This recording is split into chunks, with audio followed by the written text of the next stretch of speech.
In this video, I'm going to demonstrate the function of this Olympus XA2 35mm compact camera, and it comes with the A11 flash.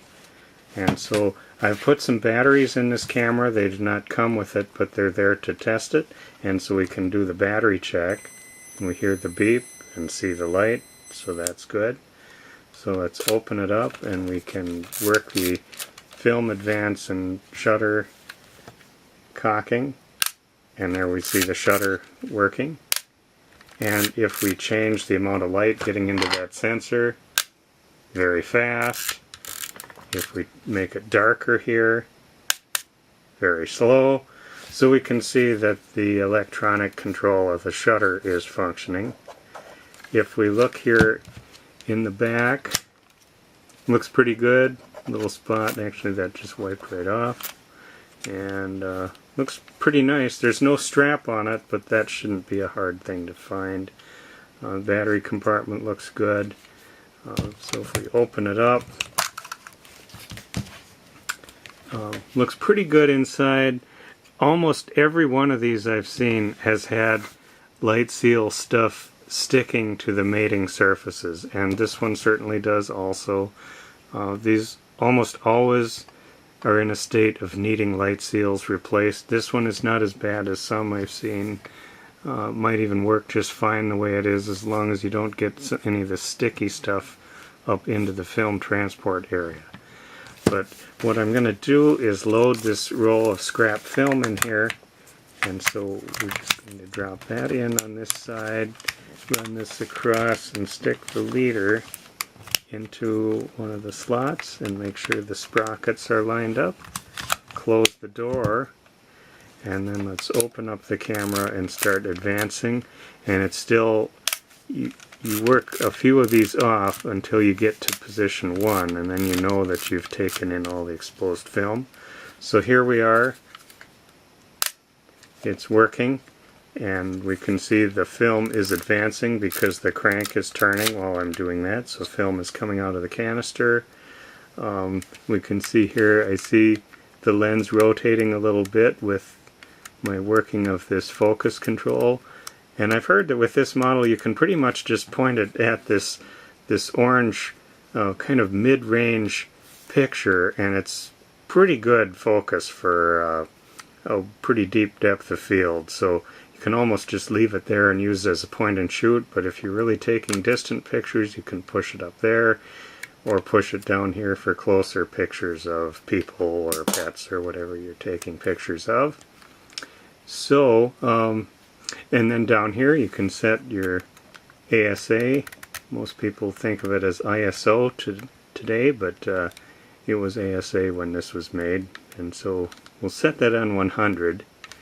And I'm going to close this up for a little bit, and we're going to take a look at the flash. This flash has contacts here and a screw here that mates up with the camera. And I'm just going to drop a battery in. I'm going to show that this has a clean battery compartment. A lot of these were put away and left for years with a leaky battery inside. But we'll drop one in to test it out here. Put the cap back on. Mount it to the side of the camera with this screw. So now you have a nice electronic flash conveniently attached to the camera.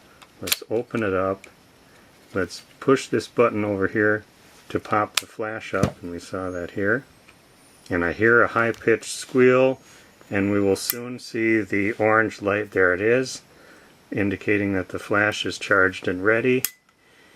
And we can then pop it off, and you saw, and it'll recharge pretty quickly.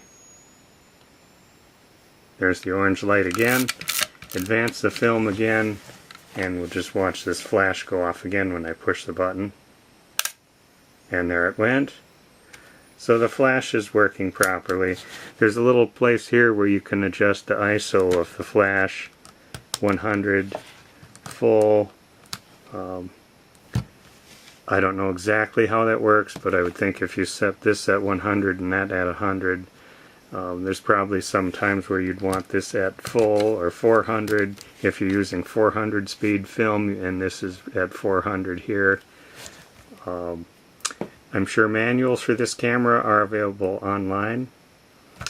One thing that we didn't check out was the self timer, and we'll leave the flash off and advance the film one more time and set this at self timer. Okay, now we're going to watch this red light here when I push the shutter button.